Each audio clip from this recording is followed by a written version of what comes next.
Bonjour, c'est Thierry Bézier et vous êtes bien sur Intruders TV. Aujourd'hui, j'aimerais vous faire découvrir un nouveau service de Adobe qui s'appelle ShareBeta. Alors ce service, j'ai découvert sur le site de Corben qui parlait de ce projet-là et en effet, il n'était pas inconnu des projets de Adobe de vouloir transposer le plus possible d'applications en ligne, comme par exemple Photoshop, qui va arriver en ligne incessamment sous peu, certainement au premier trimestre 2008.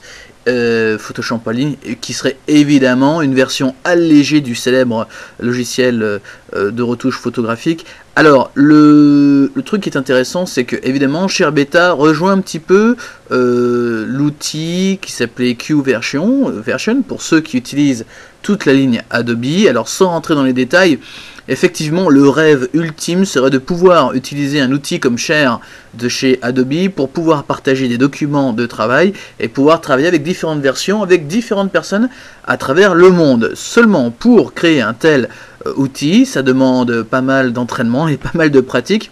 Et donc, avec ShareBeta, je vous propose de voir un petit peu en avant-première, parce que vous allez voir que l'outil tel qu'il est utilisable, mais n'est peut-être pas aussi séduisant que d'autres outils existants.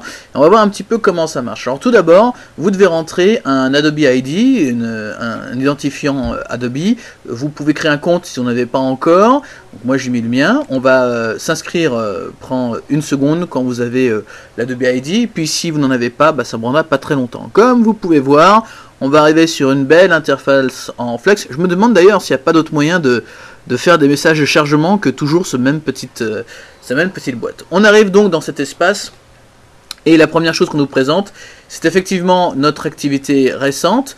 Ici on nous propose directement de partager des fichiers et pourquoi pas de les envoyer à quelqu'un. Alors on nous explique bien que cette étape est totalement facultative. On peut décider si l'on veut que ces médias soient ouverts à tous.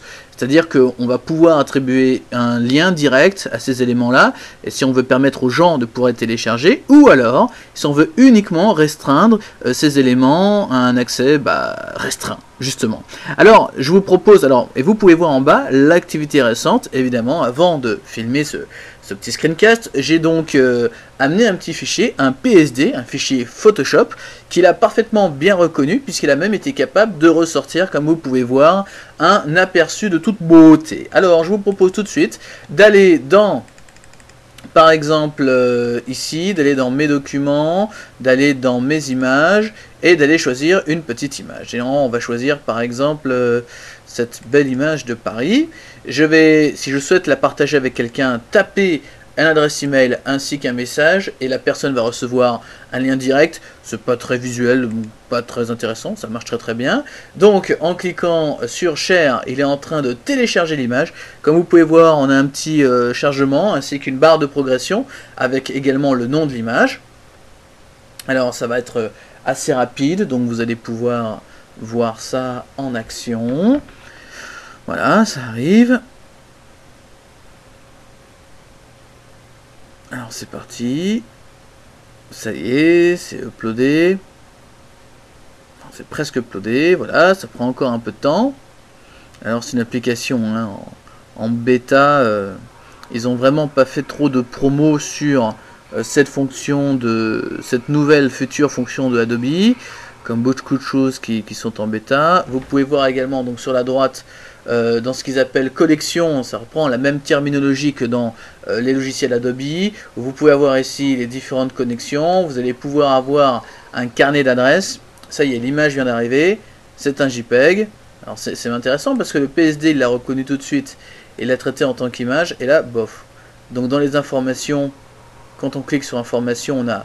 Alors, je reviens, ah c'est bon, ouf, j'ai eu peur pendant un moment, j'ai cru qu'il l'avait pas reconnu. Donc on a différents fichiers ici, par exemple avec la loupe je peux décider de les grossir, et comme vous pouvez voir, contrairement à certains logiciels, eh bien ici l'image est totalement nette, on n'a pas du tout l'impression qu'elle est compressée ou quoi, on voit très bien les images, on voit très bien ce qu'il y a dedans. Différentes manières de présenter nos fichiers, comme ceci en vignette, ou tout simplement en liste, avec des petits aperçus. Alors étrange, l'aperçu voilà, est apparu seulement après, donc on peut avoir une grande liste quand on a beaucoup de fichiers. Alors actuellement, pour cet essai, on est limité à 1024 mégas, donc 1 giga, donc ne vous attendez pas à devoir pouvoir sauvegarder énormément de fichiers, hein, 1 giga c'est pas des masses. Si déjà avec 2 images j'en suis à 2%, ça va être assez rapide. Et puis donc dans cette librairie, peu de fonctions, on peut faire share file. On revient donc sur notre petite idée de Adobe qui va être de partager. Comme vous pouvez voir, hein, c'est du vrai testerel, hein, ça ne fonctionne pas actuellement, bon, ou plutôt mal, voilà, on devrait voir ça. On va retourner dans My Library, que j'ai définitivement planté, voilà, bah, ce sera pour le bêtisier fin 2008, je crois, parce que, ah ouais, j'ai bien planté ma bibliothèque de fichiers, bon, tant pis pour moi. Ah, ça y est, c'est arrivé, ouf, je sais pas ce qu'il était arrivé, bon, soit, je vais faire annuler, et on revient là-dessus. Bon, bah, c'est plutôt rassurant, ça fonctionne. Ok, donc ici on a nos fichiers partagés, on a tous nos fichiers, puisque j'ai également récupéré un fichier qu'on va aller voir tout à l'heure, qui s'appelle Waterfall. Voilà le fichier que j'ai récupéré de quelqu'un. Il y a également un document Adobe, qui est le manuel d'utilisation. Alors pour télécharger, je clique sur cette petite icône, et boum, je vais pouvoir télécharger le PDF. Alors faites pas attention, chez moi le lecteur PDF extérieur a tendance à pas fonctionner comme il le devrait. On peut également voir les derniers téléchargements que j'ai effectués. Ici en l'occurrence il s'agit d'une image. Alors je vous cache pas qu'avant j'ai essayé également avec un MP3, parce que vous allez voir qu'au niveau intégration il y a des belles choses qu'on peut faire. Et malheureusement ça ne fonctionne pas, les MP3, ça dit tout le temps que le téléchargement a échoué, donc on va en conclure que c'est juste pas trop permis pour le moment. Et puis on va vous montrer alors ce que je voulais vous montrer depuis le début. Donc ici c'est un PSD, hein, il s'appelle Amster pour Amsterdam.psd. Donc je peux en cliquant là-dessus l'envoyer à quelqu'un. Je peux également le télécharger directement. Je clique dessus. Alors il y a un pop-up qui voulait s'ouvrir, on va le laisser s'ouvrir. Et directement, voilà, sans faire d'histoire, on me propose de le télécharger. En cliquant sur le bouton information, j'ai accès à deux types de choses.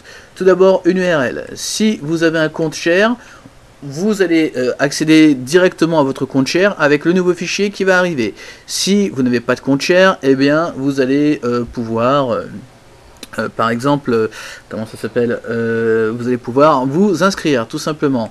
On clique à l'extérieur, c'est terminé. Et enfin, on a un code embed, qui vous permet de mettre tout cela sur votre site internet ou sur votre blog. Et c'est là que ça devient intéressant, mais vous me direz certainement que ça ressemble beaucoup à une fonction d'une société web qu'on connaît bien qui s'appelle Box. Souvenez-vous, on avait fait des interviews de Box, c'est un petit peu la même chose, il faut dire. Alors il faut se rendre sur le blog de ShareBeta, puisqu'ils ont déjà un blog, pour pouvoir se rendre compte un petit peu de la manière dont ça fonctionne. Donc on parle ici tout simplement, voilà, décembre, voilà, c'est depuis octobre 25. Ils ont commencé à envoyer quelques invitations.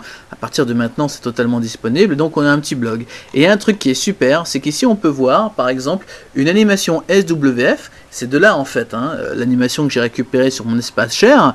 Et donc, quand vous avez, par exemple, un film flash en SWF, eh bien, voici à quoi cela ressemble. Et c'est plutôt sympa. Si vous avez des images, vous aurez une forme de diaporama que vous pourrez promener comme ceci, et vous avez quand même 1 giga d'espace.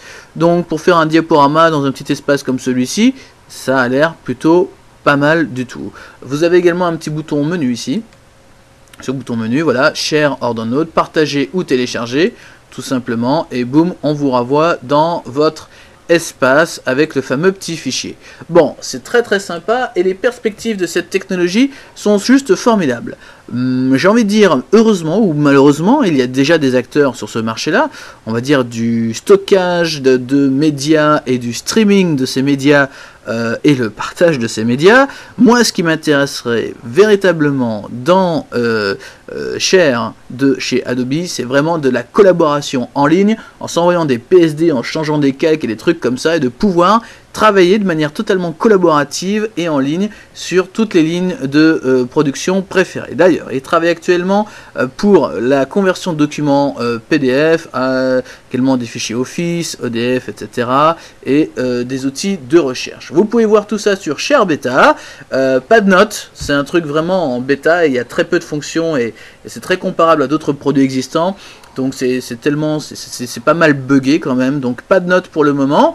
On attend également l'offre finale, je doute que ce soit vraiment tout ce qu'on peut faire avec ShareBeta, donc on va attendre que tout ça sorte un peu plus, et on fera un test vidéo complet, mais je tenais à vous le montrer, et je vous mettrai également le lien vers ces deux images, pour que vous puissiez voir comment ça se présente, et pourquoi pas vous aussi essayer Share Adobe. A très bientôt sur Intruders TV.